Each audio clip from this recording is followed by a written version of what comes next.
சென்னை 139வது வட்டம் கங்கையம்மன் கோவில் தெரு ஜாபகம்பேட்டையில் அமைந்துள்ள ஸ்ரீ கங்கையம்மன் ஆலயம் ஆடி திருவிழாவானது நடைபெற்றுக் கொண்டிருக்கின்றன.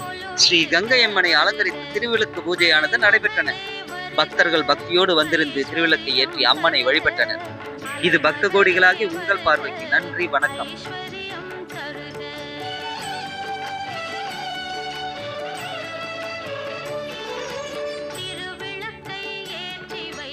திருமகளே வருக, குலம் விளங்க